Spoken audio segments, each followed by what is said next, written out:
People get online all the time. I see this in Facebook support groups. Help me settle a debate with my husband. Mm-hmm. And it's like the debate, it's not about being right or wrong. It's not about whose perspective is more valid. Just making a request. This is how I want to be treated. Welcome to Imperfect Momming. Our children are constantly looking to us for examples. The term role model doesn't quite cut it here. We are shaping their worldview with every move we make. You see, it's not in the lectures we give or moments where we are actively attempting to teach them. It's in the micro movements we make, the unconscious ways in which we navigate life. We are constantly teaching our children how to show up for themselves, their friends, their future partners, and even their future children. So what can we do to ensure we are raising thoughtful, compassionate, self-aware human beings? We have to become them ourselves. No one is perfect, but we can still all be better, and it starts with self-healing. Let's get to it.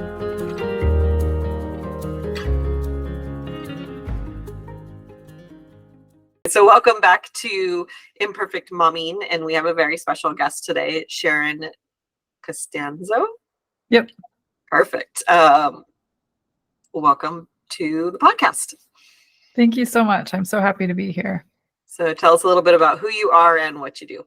Yeah, so I'm a relationship coach, and I specialize in helping individuals and couples navigate conflict in their marriage and in their intimate relationships.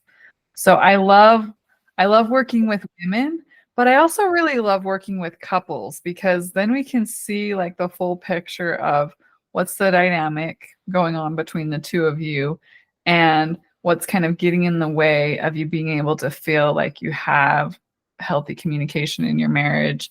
You're able to resolve conflict. You know, the thing that I hear often is, oh, we just sweep issues under the rug. Or even one of the things that people often don't think of as a problem with conflict is, I don't really feel connected to my partner anymore, because we've avoided, or we've had so many difficulties with having hard conversations for so long that we've kind of just gone our separate ways. You know, when you're a young mom and you've got kids going every which way and keeping you really busy, it's really easy to kind of just lose track of each other. Mm-hmm. Relationship. So those are some of the kind of issues and challenges that I help couples and also individuals with. I love this because we need more help with couples communication a lot of times. Yeah. And I want to talk more about what you just said about the disconnection, and I want to ask this question. Yeah, for sure. I have a theory. Yeah, I'd love to hear it. Would you say that a relationship that has one person, or that a relationship needs both people willing to work on it and or themselves in order for the relationship to last? There's so many different ways you can take that, because I think like your last statement of the relationship lasting is important. I think a lot of relationships last without a whole lot of connection and a whole lot of things making the couple really thrive as a couple. Yeah. And then also, but I think the whole premise of your conversation, like, do both people need to be kind of invested in the work of the relationship in order for it to be considered successful? At least a happy one, like a happy relationship. That is what I meant. So yes. Yeah, for sure. And I mean, it's a question that you can take in so many different directions. Yeah. But the way I look at it and my experience in my relationship, and I share this on my podcast as well often, is I'm definitely the more like personal development interested person in my relationship. My husband's a little bit more of what you'd consider maybe a typical guy. He will do things that I ask him to do if I don't not asking him like, let's go on a couples retreat once a week, or we don't read books together. We don't listen to the same podcasts. He doesn't listen to my podcast, which people are always surprised to hear about. But I do feel like we have a meaningful and satisfying relationship. And I think there's two reasons why. I've been really focused on my part and how I contribute to the dynamic. We have had a lot of really big struggles in our relationship. I focus on my part, and then I also ask for what I want and need. And he responds to that. He doesn't initiate it, but he responds to it. I don't think that we could have a healthy, satisfying relationship if I asked him, hey, can we try and have a date night at least 2 or 3 nights a month? And he said, no, absolutely not. Like, our relationship wouldn't work. But I personally don't need him to be the one coming up with the ideas and initiating things in order to feel satisfied in my relationship. And I think that's a very individual question. Like, what do you need to be satisfied in your relationship? And the other thing I really encourage my clients to work on and understand and become a little bit more aware of is, what is my contribution to this dynamic? If I'm not happy in the relationship, what is my part in that, and addressing that? So we ask for what we want and need. We don't have expectation of like 100% getting what we want. But am I getting enough from this relationship to feel fulfilled and satisfied? I do think that's possible, even if you have one person in the relationship who's maybe not quite as engaged and invested as the other person. Yeah. I would say that you were describing my husband when you were describing yours. Except he would listen to my podcast when I was traveling a lot. And so he just wanted to hear my voice. Funny. Yeah. But but a lot of I've heard a lot of similarities between those two men, and he will come to me when he has something that he wants me to, focus on for him. Like, he'll communicate his needs to me as well. So, and I like that you didn't say this outright, but what I heard was that, it's not specific to the 3 date nights a month thing. It's specific to what is it that you need to feel connected to your partner, and that your partner be willing to do that thing. Yeah. Yeah. And I think a lot of women, especially, we've been kind of taught this idea of what an ideal relationship looks like and what the effort it takes to have that relationship should be. And when that doesn't match our reality, it can feel really confusing. We can feel maybe even shame about it. Did I pick the wrong partner? Am I doing something wrong? There's just so many feelings and emotions and beliefs that we have about what that means about us and our relationship that we can unpack and maybe get some kind of clarity and wisdom about to help us navigate that. Another thing I would say that's really true for my relationship is that, are we in the same place we were in 5 years ago? Are we still struggling with the same things that we were struggling with 5 years ago and not resolving anything? There are things I'm not, thrilled about right now that I would like to be different. But I know that in the past we've resolved some of our issues, and I know that in the future we'll have more to resolve. So are we growing and progressing as a couple? Is a lot, I think, a better metric for what the success of a marriage is, rather than do we have this ideal, whatever our ideal is, are we there? Early on in my marriage, and I share this a lot, like, our biggest conflict was childcare, household responsibilities, those kind of the day-to-day grind partnership issues. And we don't have those issues anymore. But we have other things that we're working on. So I think that's another kind of realistic metric of success in the relationship, is, are we growing and progressing as a couple? Are we dealing with things as they come up? Are the things that are really important to me being recognized and addressed within the relationship? Yeah, I think that those are really important. That's a important distinction because, you know, there is no perfect relationship.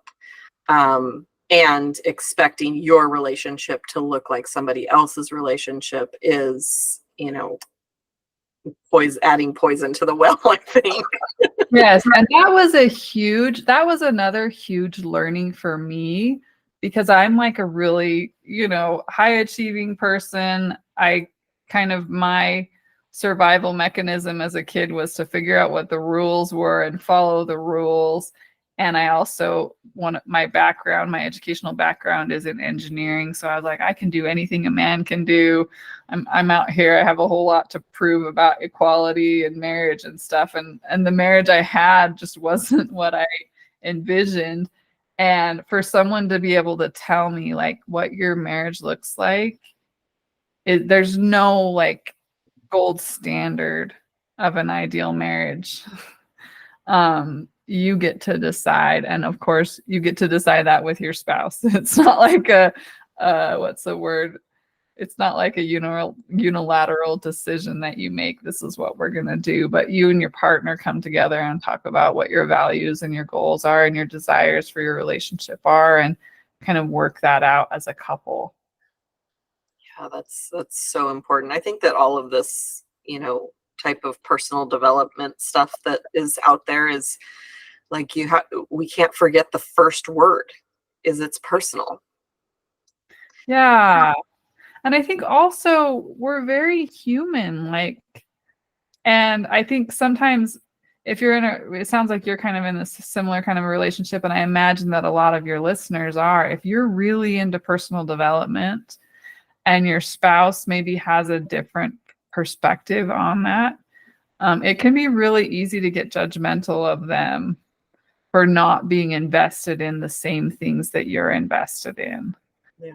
And letting go of that, I think we can become judgmental of our spouses for that, and then we can also kind of internalize some shame, like, what does it mean about me that they don't care about this as much as I do?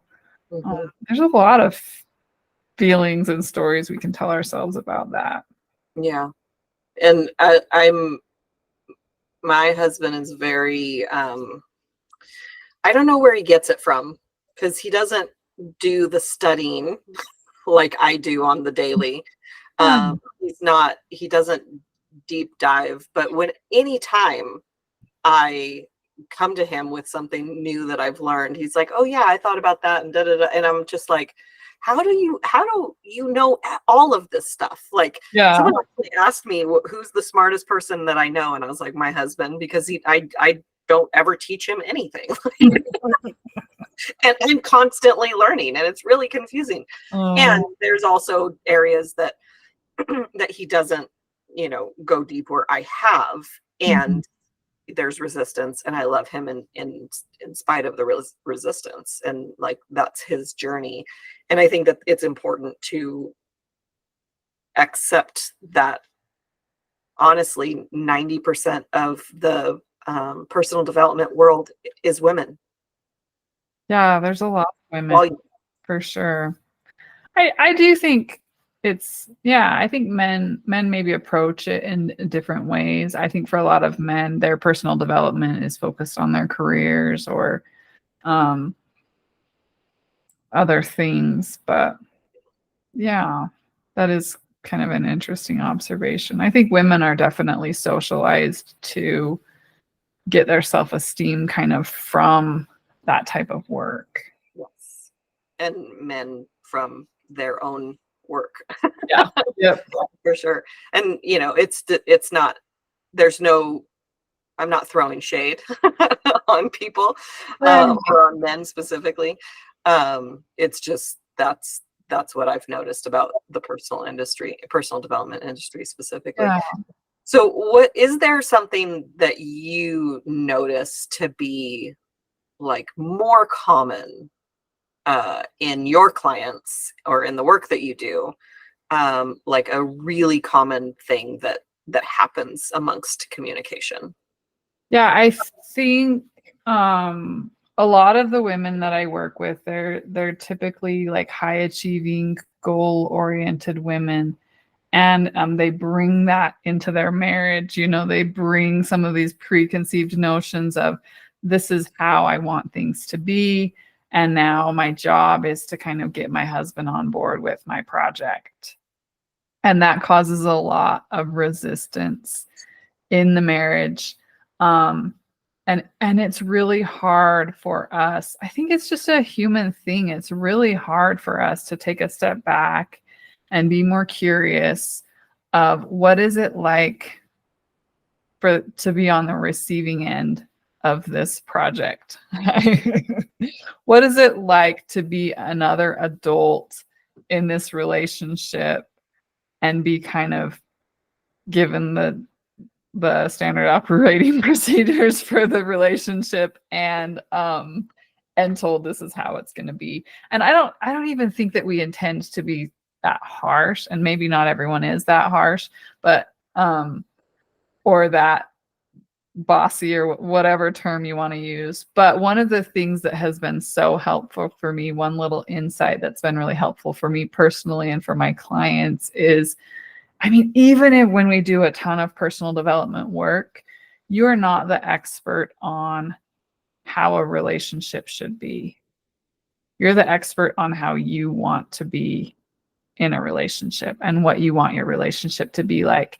And I have this really stupid, silly example, but I think it's a really helpful idea. So my husband has this idea that using someone else's toothbrush is not a big deal. Okay.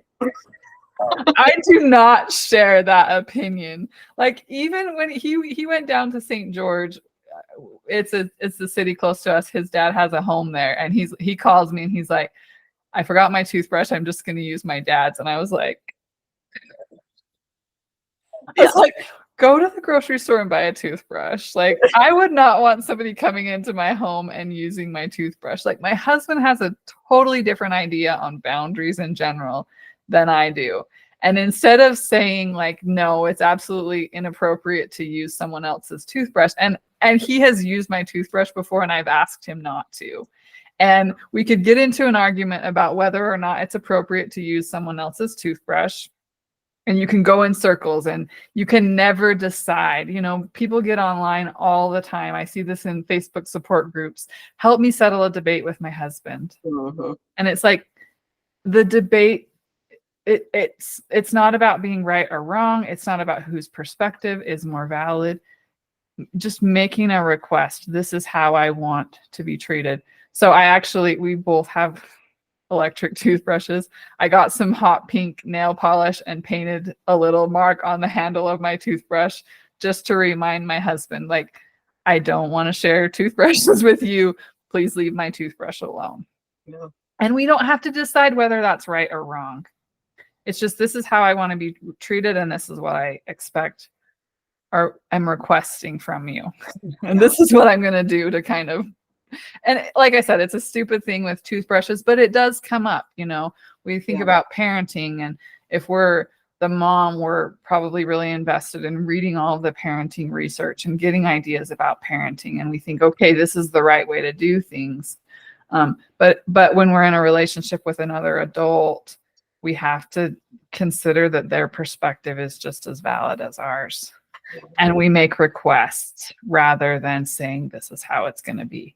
No, let's talk about it. Let's talk about why our point of view is important to us, what our goals are for our kids, and go at it from that angle rather than going at it from the angle of being right.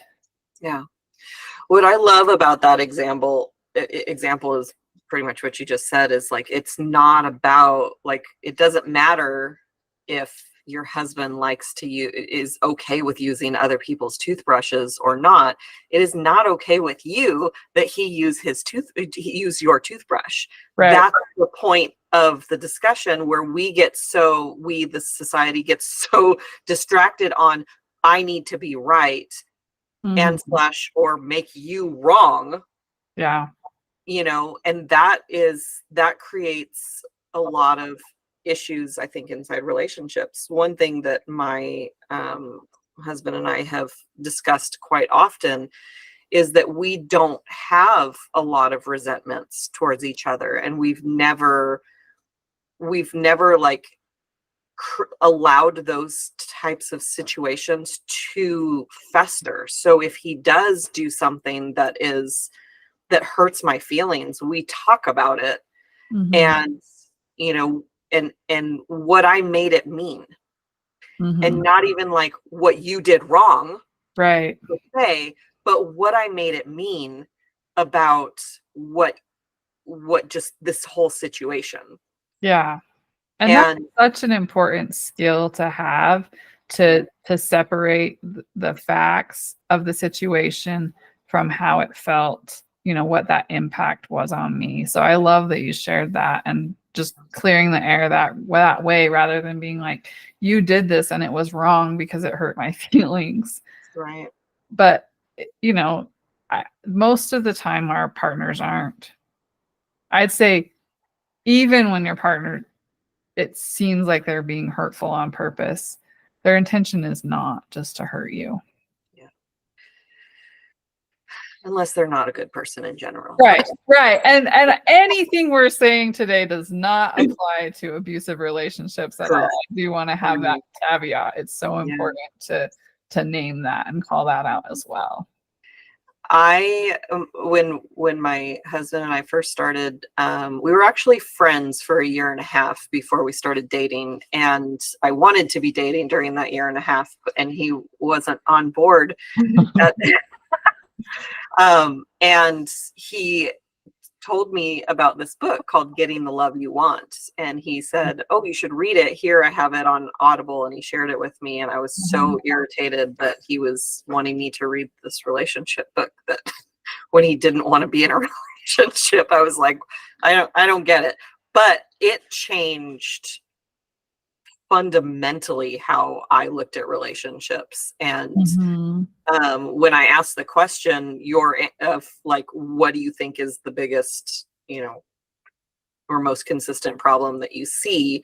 That wasn't what I was expecting. What I expected to hear was something along the lines of, you know, when we're hurt in a relationship, we withhold our giving what they need, because our needs are not being met. Yeah. Oh, for sure. That is a big one. For Yeah. sure. That withdrawal. And I think that every one of us goes to withdrawal and withholding at some point. I'm trained in relational life therapy, is what it's called, from Terry Real, and he has the 5 losing strategies in relationships, and one of them is withdrawal, which I think withholding also kind of goes along with that, or withholding can be a form of retaliation, which is another losing strategy. And the thing that he says about it that I think is so wise is, like, it makes sense that we do it.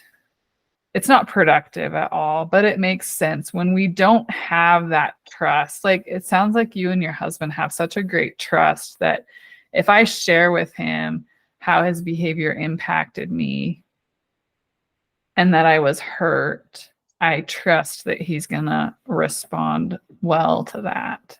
Yeah. But if we don't have that kind of trust in the relationship, then it's really easy to get into these unproductive patterns of, maybe if I withhold something, and I hear this from my clients all the time, like, oh, well, I'm trying to get his attention. Like, maybe he'll wake up and be like, oh, I've been such a jackass. And it never works. It never works. But I think it was probably modeled as well in the homes growing up. And we repeat what we've learned, especially when we haven't learned anything better. So I think that's so cool that you were able to get that insight before you guys even got together. And I think also it sounds like he is into personal development, at least to some extent. Yeah, I think that was a college book, like a book that he read in college, Oh, okay. or something. I'll have to ask him how he got a hold of that book, because I mean, and that was 8 years ago, and that was Mhm. probably the last book he ever really asked me to read. But Oh, funny. yeah, I mean, maybe that's why he knows so much, is because he would listen. Now I know when one of his jobs that he had was literally just 8 hours of standing, and so just he did security for a while, and so it's Oh, just wow. all you're doing is like scanning to see if there's a problem. But while he's doing that, he listened to a lot of podcasts, and I would imagine books, and so Yeah. that's probably he knows everything. But and I don't say it in a mean way. It's like I'm Right. in awe of like Yeah. his knowledge of everything. Yeah. And it sounds like learning must be like one of his core strengths or core values too. Yeah. Yeah. Yeah. And well, drowning out the voices in his head is how that manifests, but pretty sure. Yeah, we had an incident this morning, that I take my son to school in the morning, and sometimes we take the dogs, and this morning I took the dogs, and I don't know what happened, but the dog ended up pooping in my car, like just no. awful. Like I don't even know which dog it was, because there's two dogs, but one of them was sitting with his face next to mine, and he doesn't usually do that. I barely know he's there. The other one will sit in the front seat. Mhm. And he's just panting, and I'm like, is he hot? Like, that's not I didn't know what was going on. And then I figured it out, and now I'm looking back, 100% I wanted somebody to blame for this, because I was mad that I was going to have to clean up the car, and I wanted to throw blame. And I disagree with whether or not we should feed the dogs anything other than dog food. And I called him, and I said, did you give the dog something last night? Because both of them had accidents today. And I couldn't hear. He was in the shower when he answered the phone. I couldn't hear anything that he said, which was probably good, because he actually laughed at the situation, which would not have made me feel good. And I said, can we please stop feeding the dogs anything but dog food? And I didn't hear what he responded, and I was like, this is futile. I just hung up the phone. I got home, and he came out, and he was really nice. He's like, do you want some help cleaning it up? And I didn't say anything. I was just too in my anger to have any kind of conversation, and I knew anything coming out of my mouth would not have been productive. And after I was done, and I just sat for a minute, and I was like, oh yeah, I need to apologize. And so I knew he was on a call upstairs, so I texted him, I'm sorry. And he goes, I'm sorry I laughed. And I was like, didn't know you laughed, but thank you. Yeah. So he also really taught me, don't speak in anger. Oh, that's another big one. And I just did a couples kind of workshop on that, like how to stop yourself from what I call psychological violence. If you're in anger, if you're frustrated, if you're too activated to have a productive conversation, just stop. Yeah. Not forever. And that's the biggest mistake I think that people make in tough conversations, is first trying to talk when you're flooded or activated, and then second, not knowing how to get back into the conversation after you've calmed down, and either smooth things over and decided to let it go, or resolve whatever issue it is that you have. And that right there is why my marriage to my son's dad and I did not work, because we would have the conflict, and he would walk away to calm down, which at first I allowed. But when he would come back, he didn't want to talk about it anymore, because he would just start the fight again. And so now I'm like, yeah, but I had things that that I needed to say, and Right. they're pent up inside of me. So then I started following him when he was trying to escape the conversation, and that didn't end very well either. Mhm. So the first fight that my husband and I had while we were dating, he left the conversation, and it was triggering Oh, that he sure. left, but he came back and we talked about it, and it was it built that trust that, okay, if he walks away, it's to calm down. Mhm. And when he comes back, and so my job in that while he's gone is to calm down myself and reflect on what created my emotions in this moment, and go from there, and then we can come back together and talk. Yes. And that's so beautiful. And I love that you had that, like, your very first experience with a disagreement with your husband was, I mean, it was unsettling at first, but it was a good experience overall. But we've dissected Way. that argument so many times. Like we learn things. We learned the foundation of our relationship was learned from that argument, because Mhm. like there's so many things that come from, like, I was raised this way and he's raised this way, and so the way that my family celebrated birthdays felt disrespectful to him because of the way that his family celebrated birthdays. Oh, funny.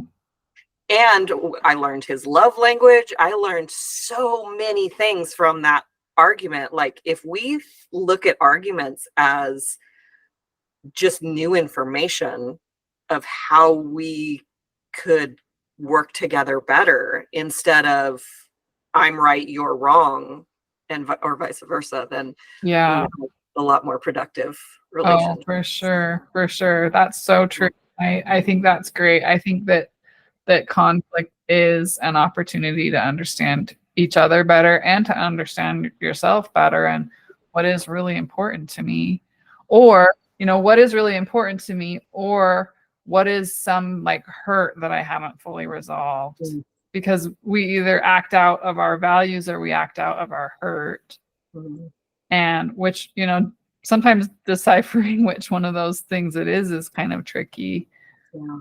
um yeah, it's a lot of learning about yourself and each other in those moments. And if we avoid it, if we do like what unfortunately happened in your first marriage and aren't able to come back, we either grow apart over time, or it just becomes too much Yeah. to handle and continue.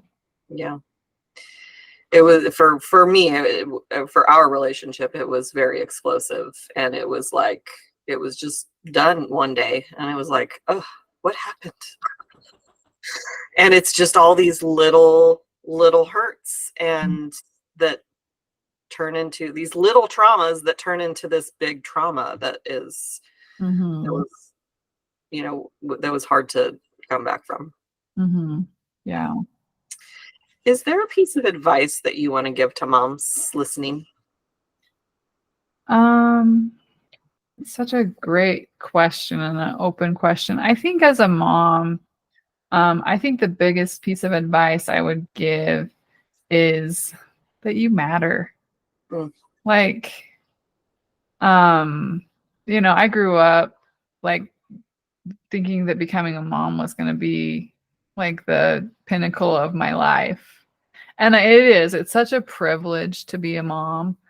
And I tell my kids that all the time, because I didn't grow up feeling like my mom liked being my mom. That's a kind of a sad thing to say, but I tell my kids, I'm glad that I get to be your mom, but I'm also glad that I get to be me as a mom. And the things that we care about matter. It's taking care of ourselves matters, speaking up for how we deserve to be treated in our relationships matters. And that really does have to come from a place of I matter as an individual, and not just what I can do for everyone else in my life. Yeah, I love all of that. Yeah, thank you for sharing that. Is there a book that was instrumental in your personal development journey? There's so many. One of the ones that I really love to talk about, especially in the work that I do, is, and I actually have it right here, so I'll show it to you. This one is called Everything Isn't Terrible. Oh, love it. It talks about kind of overcoming your insecurity and anxiety in conflict, so feeling more calm, and it talks about some of our patterns and tendencies. That's one that I talk about a lot, but so many. I could give you a whole list, but we'll give you that one today. Everything Isn't Terrible. I love it. And like, that's literally why I ask for books is, you know, if my readers enjoy it, that's great, but that's 100% for me, because I've gotten some really good book recommendations from really smart people who've already read the books. But where can our listeners find you? Yeah, so I'm on Instagram. My Instagram handle is respected and connected, and it's respected_and_connected. I do have a podcast. It's called Respected and Connected, and it's on all of the podcast platforms. My website is also called Respected and Connected. So if you want to learn anything about the courses or programs or individual work that I do, you can find me at respectedandconnected.com. And I think there was talk of a freebie. Yes. So I do have a freebie, and it's called 5 Reasons Why Couples Get Stuck in Unproductive Conflict, which is definitely relevant to the topic we've had today. And you can find that at respectedandconnected.com/unstuck. And it's also on the main page of my website as well. I love it. Thank you so much for everything that you've shared, for your freebie and all of your wealth of knowledge. And I can tell you're passionate about what you do, and I love that you're helping couples not just stay together, but to maybe even fall back in love with each other if they've gotten to that point where they're not. Yeah, for sure. It's definitely important work for me, and I think it's important work as parents. Yeah. We want to leave a legacy for our kids of relational health, really. Absolutely. So we will have another episode of Imperfect Momming coming for you all next week. And until we meet again, keep healing. Bye, guys. Thank you for tuning in to Imperfect Momming. It's time for us to step up and realize that our power is not in trying to shape our children. Our power lies in shaping ourselves into the people we want our children to model themselves after. Don't just do it for your kids. Do it for yourself. When you become a more self-aware, compassionate, and confident person, you and everyone around you benefit. For more information about me and my work, visit AliciaLyons.com. That's ALYSIALYONS.com. See you next time.